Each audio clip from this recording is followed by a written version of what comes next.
So the presentation is on the role of feedback in online learning, both during the pandemic and during normal instruction.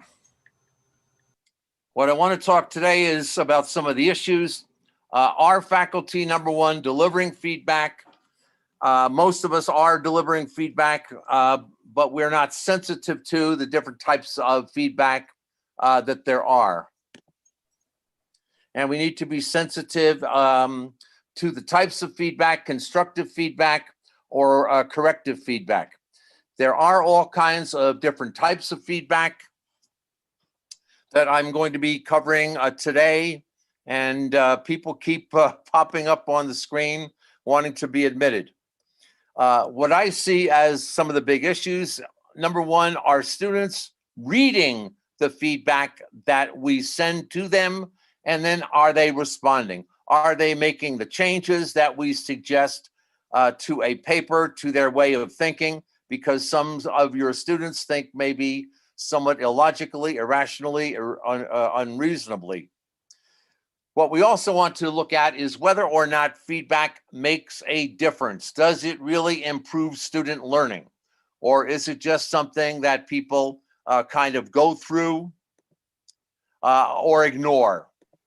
So we really need to look at whether students are reading, understanding, comprehending the feedback that they get.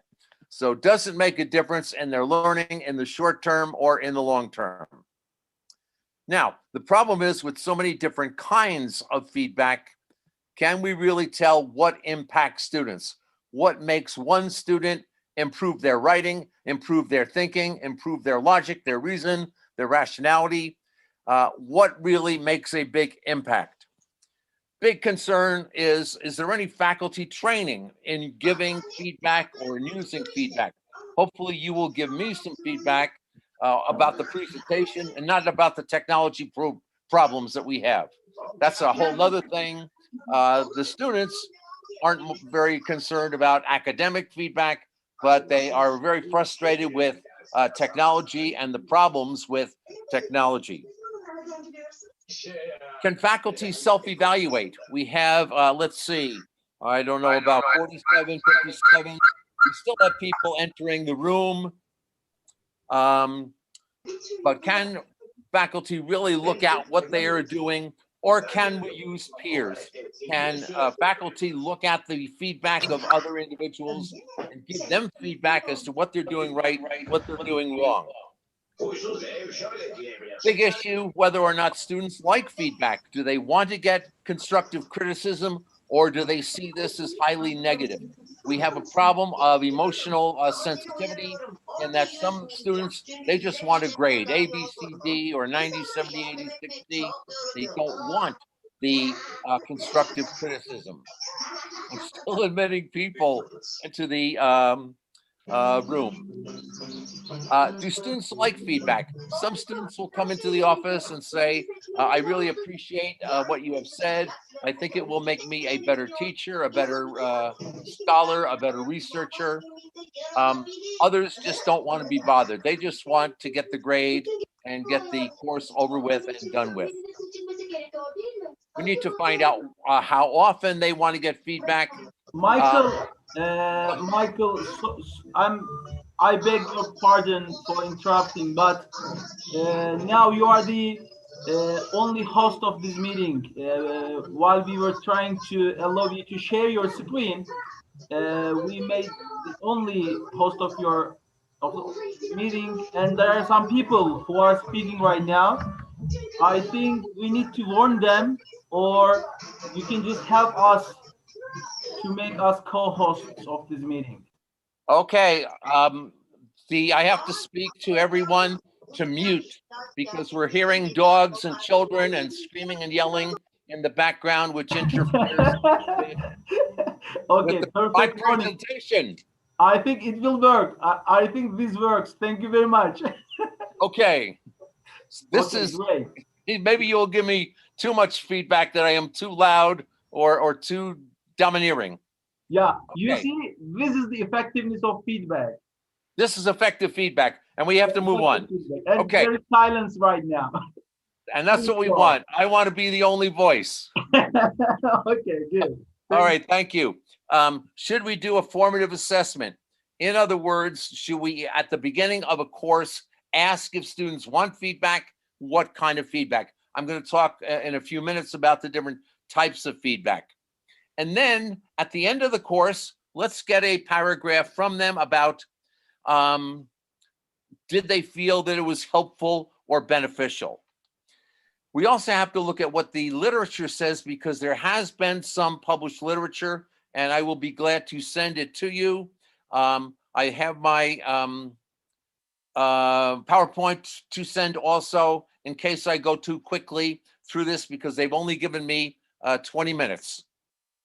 Okay, there are 9 types of feedback according to Gadru and Liu. These things shape students' learning, thinking, and engagement.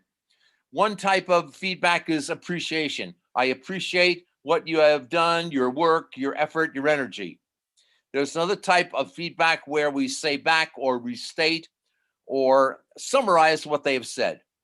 Another type of feedback links to other resources. I'm going to provide some resources for you at the end. Another type of feedback is not exactly feedback, but questions. We want to probe, we want to get them to think a little bit more deeply into this. We then have to provide also some next steps. What is their next step as a scholar or a researcher? What should they be looking at or doing next? With some students, we have to provide a certain amount of guidance that they are looking at the wrong research. They're looking at old research from 1950 and 1960 and 1970. The research is just too old. Now we have online learning, so we have a lot of different things to deal with. Sometimes an instructor can provide some feedback in terms of sharing what we call personal experiences, that they went through a certain difficult time with their thesis or their dissertation. Sometimes the instructor is like a facilitator, connecting people who have the same interests. They both share an interest in a certain topic or area, and we have to bring those two together. In a sense, this Education Talks is bringing together a lot of people with similar educational concerns. Lastly, we want to provide encouragement, particularly during this pandemic time. People are very upset, they're fearful, they're anxious, they're tense, they're nervous, they're irritable. So we want to give them some encouragement. Okay, there's a scholar in the United States named Grant Wiggins. He says there's 7 keys to effective feedback. One is a goal reference type of thing. We want the student to learn something about maybe mean, median, mode, standard deviation, variance. We want the feedback to be very tangible, very exact, specific, and precise, and transparent. We want them to be able to do something with that feedback, actionable. We want it to be user-friendly and supportive.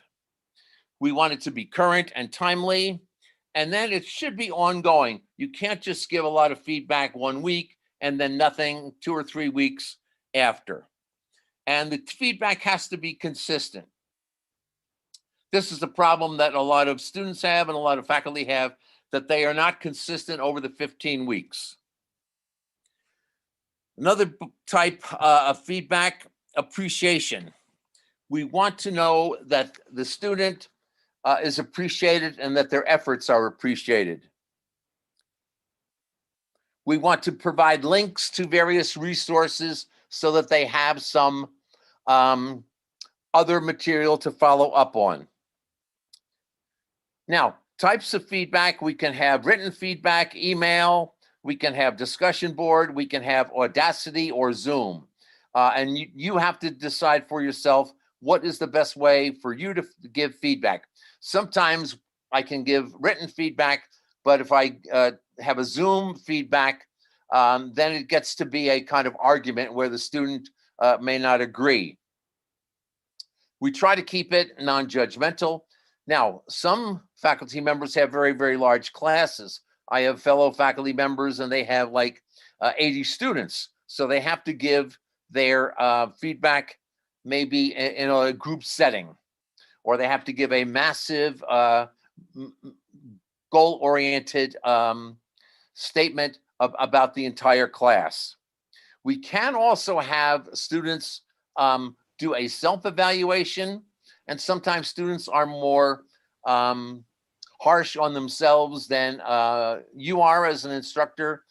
Sometimes they can also get feedback from peers. Peers aren't as harsh. They're more supportive, but there's no learning going on. Here's what I call the top 20 ways. And since you're going to be able to get this via PowerPoint, I'll just run through them quickly. Feedback should be educative in nature. Our job is to educate. Our job is to teach. Feedback should be given in a timely manner. This is a behavioral thing. We want to give the feedback as immediately as possible. And we have to be sensitive to the needs of the students. Now, I have both males and females in my class. And with females, I tend to be a little bit more soft and tender and demure and understanding and supportive and kind and gentle. And with males, like, for example, I see Theo there, he understands this and he can relate to this, that he's able to take more feedback than some other individuals. You have to ask yourself, what are the individual needs? Some students need to be lifted up. Some kids need to be challenged, and your job is to find out what is it that they need. I don't know Simon, he's out there, but I don't know what his particular needs are, but we want to get him involved, okay? Which is why I gave him his name and Theo's name. We want to get engagement and involvement. Does this make sense? Now, feedback should reference a skill or a specific knowledge. Some students don't have good statistical knowledge. We need to tell them about a mean, a median, a mode, and what it is, because they don't seem to understand these things. We want to give feedback that's keeping kids on target for achievement. Sometimes they're just going to need a one-to-one conference. I have one student that I just almost need to meet face-to-face. Sometimes we want to concentrate on just one ability, like writing. We don't pay enough attention to writing from kindergarten through college. Okay, Theo, you're relating to this also. You're probably a good scholar that focuses on writing. Okay, we need to educate students on how to give feedback to one another.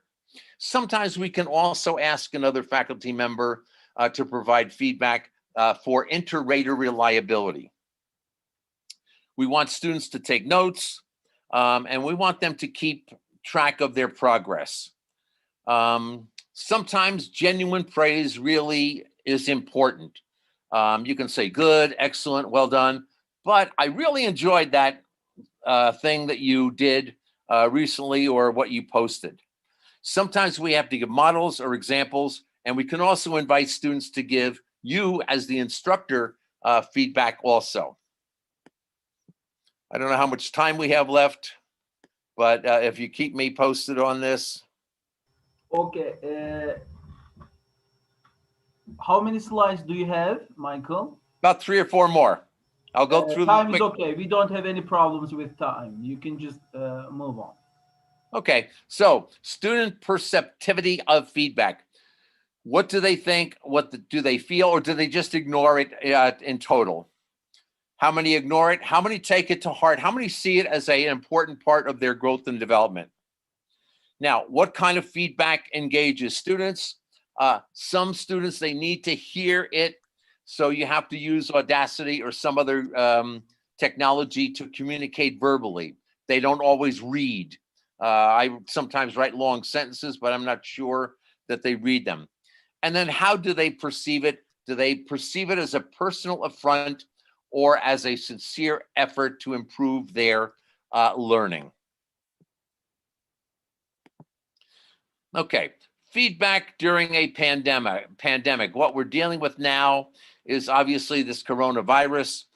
I've recovered from it, fortunately, although I spent one night in the hospital. But what we try to do in terms of feedback during this critical time is we want to provide support. Everyone is concerned. Everybody is worried that people don't deal with change well. There's stress. So we want to try to nurture individuals and support them during this time. We want to encourage them. We want to check in to make sure that they are okay. We don't know whether they're sick or whether they're dealing with some other problem. So it's important to maintain what we call consistent contact. We need to be supportive and remind them that this is all going to end, maybe this summer, maybe in the fall, but it will eventually come to an end. While we're doing all this, we have to remind people as to deadlines. Yes, we're going through this, but this is the framework of the course.